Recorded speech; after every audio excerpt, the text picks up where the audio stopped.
Good morning guys, how are you? I hope आप सब अच्छे होंगे। तो आज की जो हमारी क्लास होगी बेटा टेंसेस पर होगी। बहुत सारे बच्चे ना अभी टेंसेस को पहचानने में बनाने में प्रॉब्लम फेस कर रहे हैं, तो इसलिए हम आज एक टेंसेस पे क्लास लेकर आएँ और स्टेप बाय स्टेप प्रत्येक टेंस के बारे में हम ऐसे ही अलग अलग क्लास लेंगे। तो आज देखो हम टेंस के बारे में बताएंगे आपको, टेंस कितने प्रकार के होते हैं, इनके भेद कितने होते हैं और इनको पहचान क्या होती है, इनको बनाते किस प्रकार हैं। देखें आप एक बार बेटा, टेंस एक वर्ड है, इसको बोलते हैं हम काल। काल कहकर पुकारते हैं हम टेंस को। और टेंस बेटा हमारे तीन प्रकार के होते हैं, एक ये हो गया और एक हो गया हमारा ये, यानी एक प्रेजेंट टेंस होता है, एक पास्ट होता है और एक फ्यूचर होता है। इनको बेटा समय के साथ साथ डिवाइड किया गया, बांटा गया है। प्रेजेंट टेंस है, वर्तमान काल है। जैसे अब आप पढ़ रहे हैं, मैं पढ़ा रहा हूँ, तो ये कौन सा काल है? प्रेजेंट। वर्तमान काल प्रेजेंट है, पास्ट भूतकाल है और फ्यूचर भविष्य काल है। टेंस के प्रकार कितने हो गए? तीन। और इनको आपको पहचानने के लिए, याद रखने के लिए एक छोटी सी ट्रिक भी बताएंगे हम। टेंस अगर कोई पूछे भी आप तो कैसे बताएंगे कितने प्रकार के होते हैं। टेंस को पहचानने के लिए P for present, P for past और F फॉर फ्यूचर, तीन प्रकार के हो गए हमारे टेंस।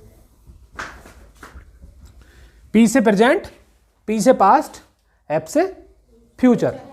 P से प्रेजेंट टेंस, P से पास्ट टेंस, F से फ्यूचर टेंस। तीन प्रकार के हो गए। अब बेटा इनमें से प्रत्येक के चार चार भेद और होते हैं। इनमें से प्रत्येक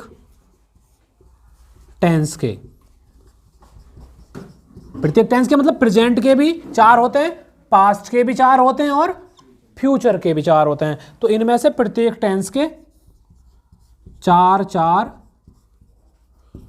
भेद होते हैं। अब भेद कौन कौन से होते हैं हम लिखे दे रहे हैं आपको अभी। एक तो होता है बेटा इंडेफिनिट टेंस, एक होता है कॉन्टिन्यूअस टेंस, एक होता है परफेक्ट टेंस और एक होता है परफेक्ट कॉन्टिन्यूअस टेंस। चार भेद हो गए हमारे। अब हमने लिखा है इनमें से प्रत्येक के चार चार भेद होते हैं। प्रत्येक के मतलब एक तो प्रेजेंट है हमारा, जब प्रेजेंट टेंस हुआ तो पहला प्रेजेंट इंडेफिनिट टेंस, प्रेजेंट का दूसरा present continuous tense, present perfect tense, present perfect continuous tense. Same ऐसा ही पास्ट के साथ होता है। पास्ट के भी बेटा यही चारों भेद होते हैं, past indefinite, past continuous, past perfect और पास्ट परफेक्ट कॉन्टिन्यूअस। सेम यही फ्यूचर होता है।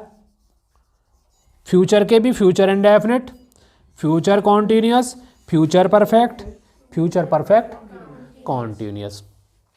समझाने के लिए एक छोटी सी कहानी और बता दे रहे हैं हम आपको। हालांकि रियलिटी ये नहीं है, फिर भी एक छोटी सी कहानी बता दे रहे हैं। हम मान के चलते हैं ये एक आदमी है, आदमी का नाम क्या है? टेंस। और बेटा इसको तीन बेटे हुए। पहले बेटे का नाम प्रेजेंट था, दूसरे बेटे का नाम पास्ट था और तीसरे बेटे का नाम फ्यूचर था। टेंस के कितने बेटे थे? तीन। क्या क्या नाम थे? प्रेजेंट, पास्ट और फ्यूचर। शॉर्ट में लिखा हुआ है PPF। अब टेंस को तो तीन बेटे थे, लेकिन इनमें से प्रत्येक को, यानी प्रेजेंट को भी चार बेटे हुए, पास्ट को भी चार बेटे हुए और फ्यूचर को भी चार हुए। तो प्रेजेंट के बेटों के नाम क्या थे? पहले प्रेजेंट ने अपना नाम रखा। बेटे किसके थे? प्रेजेंट के, इसलिए प्रेजेंट लिया शुरू में। प्रेजेंट का पहला बेटा था इंडेफिनिट, दूसरा बेटा था कॉन्टिन्यूअस, तीसरा बेटा प्रेजेंट परफेक्ट, चौथा बेटा प्रेजेंट परफेक्ट कॉन्टिन्यूअस। जब पास्ट को चार बेटे, पास्ट को भी चार ही हुए। जब पास्ट को चार हुए तो उसने भी अपने बेटों के नाम ऐसे ही रखे जैसे उसके भाई ने रखे। कैसे रखे? Past indefinite, past continuous, past perfect continuous. और सेम ऐसा ही फ्यूचर बोला, यार तुम दोनों भाइयों ने अपने बच्चों के नाम ऐसे रखे हैं तो मैं भी ऐसे ही रखूंगा, हैं? उसने भी ऐसे ही रख दिया अपने नाम शुरू में लगा के, फ्यूचर इंडेफिनिट यानी फ्यूचर का पहला पुत्र, future continuous, future perfect, future perfect continuous. तो अब ये बताओ मुझे, टेंस तो दादा हो गया और दादा के कितने पोते हो गए फिर? 12। कैसे हुए 12?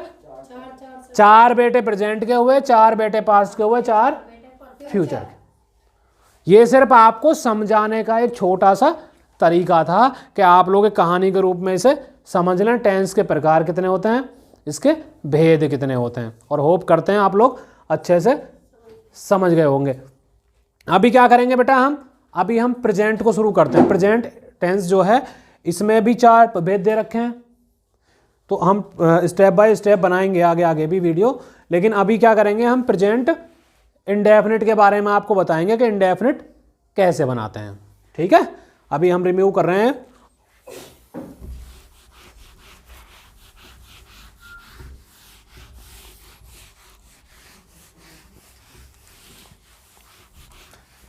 देखेंगे अभी आप, पहला आ गया बेटा हमारा अब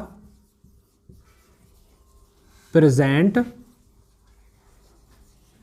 indefinite tense. Present indefinite tense बनाएंगे कैसे? सबसे पहली बात है हमारी पहचान। किसी भी टेंस को पहचानेंगे कैसे हम, उसके लिए एक स्पेशल पहचान होती है। पहचान क्या है बेटा इसकी? जिन हिंदी वाक्यों की क्रियाओं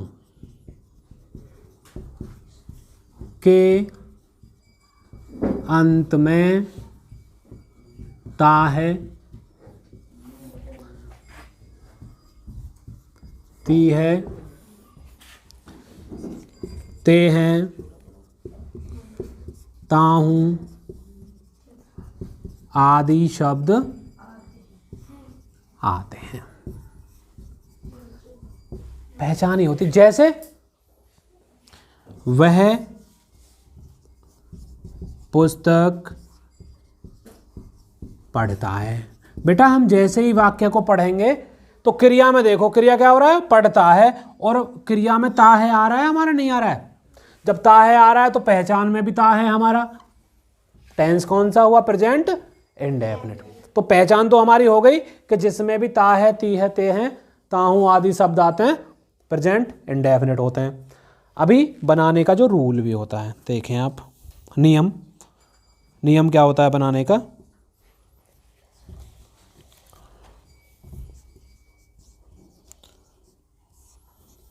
नियम होता है बेटा सबसे पहले सब्जेक्ट, उसके बाद में वर्ब की फर्स्ट फॉर्म प्लस वर्ब के अकॉर्डिंग हमें एस या ई एस का प्रयोग करना है एक वचनकर्ता के साथ। यदि सब्जेक्ट क्या हो? एक वचनकर्ता के साथ। एक वचनकर्ता यानी singular subject. With the singular subject हमें क्या करना है? ये रूल फॉलो करना है। जैसे वह, कर्ता सब्जेक्ट को हिंदी में क्या बोलते हैं? कर्ता। वर्ब को हिंदी में बोलते हैं हम क्रिया, और ऑब्जेक्ट को बोलते हैं कर्म। अभी देखो अंग्रेजी में और हिंदी में वाक्य में थोड़ा सा अंतर होता है। अंतर क्या होता है? अभी हम अंग्रेजी बनाएंगे। पुस्तक कौन पढ़ता है? वह पढ़ता है। जैसे ही आप वाक्य में कौन शब्द लगाओगे हिंदी में, सब्जेक्ट अपने आप आ जाएगा आपका। पुस्तक वह पढ़ता है और वह को बोलते हैं ही। अगर फीमेल में होता है पढ़ती है तो हम यूज करते सी। ही सब्जेक्ट हो गया बेटा। उसके बाद में तुरंत बाद वर्ब लगानी है हमको, और वर्ब में ही पहचान लिखी हुई है हमारी, पढ़ता है, तो पढ़ने के लिए बोलते हैं रीड। और जैसे रूल, जैसा कि नियम है हमारा, हमें वर्ब के अकॉर्डिंग एस या ई एस का प्रयोग करना है। तो बेटा यहां हमें एस से लगाना है। रीड्स क्या पढ़ता है? The book.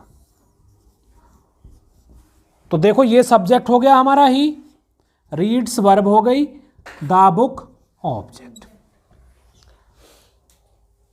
ये वाक्य कंप्लीट हो गया हमारा। अभी राम स्कूल जाता है। एक वचन ही है हमारा, राम। जाना क्या होता है? गो। लेकिन यहां हम एस ना लगाएंगे, क्या लगाएंगे? ईएस। जहां भी वर्ब के बाद में आपको ओ मिले, आपको उसमें क्या लगाना है? ईएस। तो गोज टू स्कूल, ये हो गया सिंगुलर सब्जेक्ट। अगर बेटा सब्जेक्ट आपका प्लूरल आए, सब्जेक्ट क्या है आपका? प्लूरल।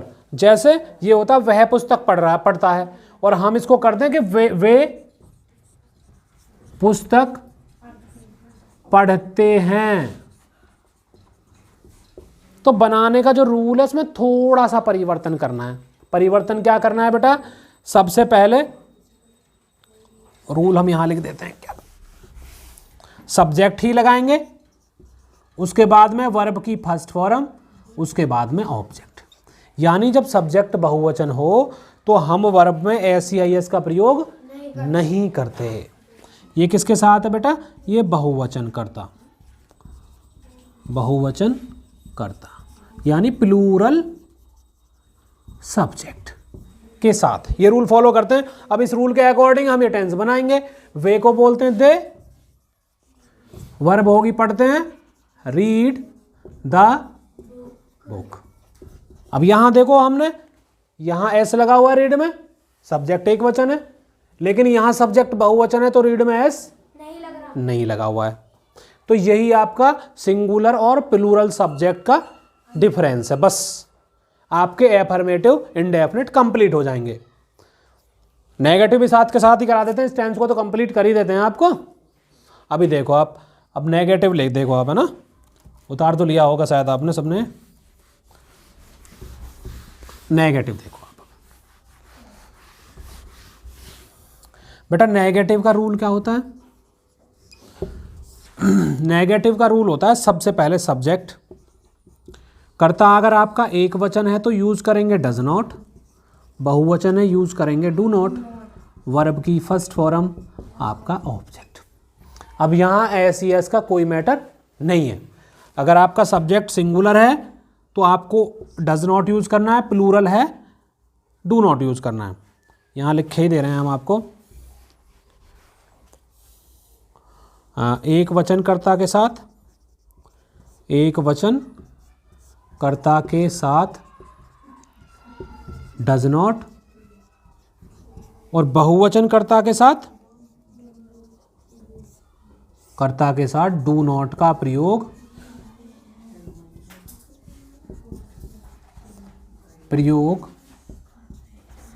करते हैं। जैसे अभी हम इसी वाक्य को ले लेते हैं, जैसे वे पुस्तक नहीं पढ़ते हैं। अभी तो हमारा एफर्मेटिव था, इसी को नेगेटिव में बनाते हैं। वे पुस्तक नहीं पढ़ते हैं। बेटा कैसे बनाएंगे ना, सबसे पहले सब्जेक्ट है हमारा रूल में वे, तो दे सिंगुलर होता है प्लूरल होता है? प्लूरल होता है, तो हम यूज करेंगे do not.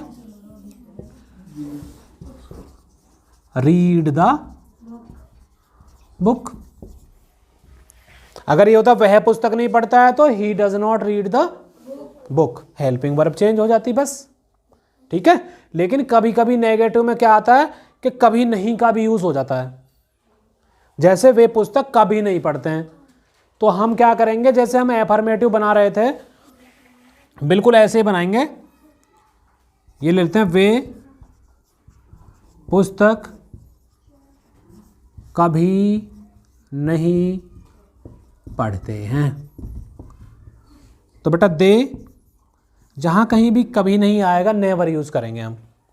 They never read the book. Rule तो हम यूज करेंगे एफर्मेटिव की तरह ही, लेकिन कभी नहीं के लिए हम क्या लगा देंगे, नेवर।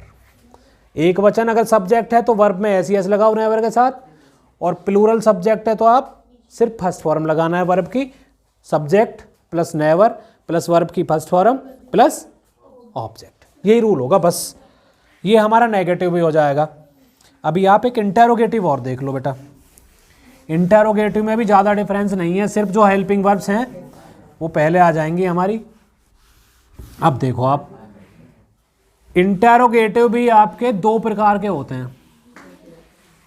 एक तो वे होते हैं जिनमें हम क्या से ही आरंभ करते हैं, इंटेरोगेटिव जो प्रश्नवाचक, ये दो प्रकार के होते हैं बेटा। दो प्रकार के कौन कौन से होते हैं? एक तो वे होते हैं जो क्या से ही आरंभ होते हैं, क्या तुम इस मकान में रहते हो।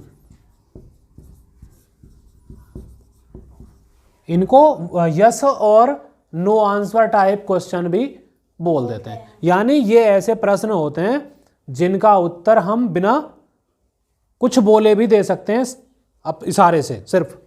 जैसे क्या तुम इस मकान में रहते हो? अगर आप रहते हो तो गर्दन हिला दोगे, रहता हूं जी। नहीं रहते तो अगर मना कर दोगे तो भी हमें पूर्ण उत्तर मिल जाएगा, है ना। तो ये बोलते हैं फर्स्ट टाइप वाले यस और नो आंसर टाइप वाले क्वेश्चन। एक दूसरे टाइप वाले भी आते हैं, जैसे तुम इस मकान में क्यों रहते हो? क्यों रहते हो? इनको बोलते हैं डेक्स, जो विस्तृत वाले होते हैं ना, सेकंड टाइप वाले। इनमें रीजन होता है, कारण। इसमें आपको वर्णन करना ही पड़ेगा। अब ये पूछ रहा है तुम इस मकान में क्यों रहते हो, अगर आप यूं करो या यूं करो तो कोई उत्तर मिल पाएगा? नहीं मिल पाएगा। आपको कारण बताना ही होगा क्यों रहते हो। बनाने का रूल क्या है बेटा? रूल दोनों में एक ले लेते हैं हम। सबसे पहले अगर कोई क्वेश्चन वर्ड दिया हुआ है उसको लिखेंगे, उसके बाद में हेल्पिंग वर्ब डू या डज, उसके बाद में सब्जेक्ट, उसके बाद में नहीं भी है तो नोट लगाएंगे, वर्ब की फर्स्ट फॉर्म प्लस ऑब्जेक्ट, बाद में क्वेश्चन मार्क। ये रूल फॉलो करना है हमें बस। अभी देखो पहले वाला है, जो वाक्य क्या से शुरू होते हैं तो उनमें हम क्या के लिए हेल्पिंग वर्ब्स का यूज करते हैं। प्रत्येक टेंसेस में ऐसा ही होगा बेटा। सब्जेक्ट क्या है हमारा? यू। तो यू से पहले हमें, सब्जेक्ट से पहले हमें हेल्पिंग वर्ब का यूज करना है। यू कौन सा है? सिंगुलर है प्लूरल है? प्लूरल है तो डू लगाएंगे, डू यू। उसके बाद में नहीं है तो नोट लगाना, नहीं तो नहीं है नोट नहीं लगाएंगे। वर्ब आ जाओ, वर्ब है live in this house, question mark. दूसरा आ गया तुम इस मकान में क्यों रहते हो? तो बेटा हमें पहले क्यों की अंग्रेजी लिखनी है, वाई, क्वेश्चन वर्ड हो गया। उसके बाद में डू, सब्जेक्ट है you, live in this house, ये होगा। कभी कभी क्या है कि आ जाता है हमारा कौन वाला, जैसे बेटा ये आ गया, वहां कौन रहता है। जिस भी वाक्य में कौन आता है, कौन, इसका मतलब सब्जेक्ट अननोन है, पता नहीं है। तो इसको भी हम ऐसे ही बनाते हैं, जहां भी कौन आएगा उसके लिए सबसे पहले हु लिखो, उसके बाद में हु के साथ हेल्पिंग वर्ब, जो आपकी वर्ब जो आएगी लिव, और लिव के साथ बेटा हमें सिंगुलर वर्ब का यूज करना है यहां हु के साथ में। Who lives there, who lives there. तो हु के साथ हमें सिंगुलर वर्ब का यूज करना है, हु लिव्स देयर, बाद में क्वेश्चन मार्क लगाएंगे। तो ये आपका प्रेजेंट इंडेफिनिट कंप्लीट हो गया। टेंस, टेंस के प्रकार, टेंस के भेद, और उसमें भेद में भी प्रेजेंट इंडेफिनिट में आपका ये एफर्मेटिव, नेगेटिव और इंटेरोगेटिव, ये आपका कंप्लीट हो गया, है ना। और होप कर रहे हैं आप जो है ना अच्छे से समझ गए होंगे। कंटिन्यूअस के लिए हम आपको दूसरी क्लास में बताएंगे, ठीक है।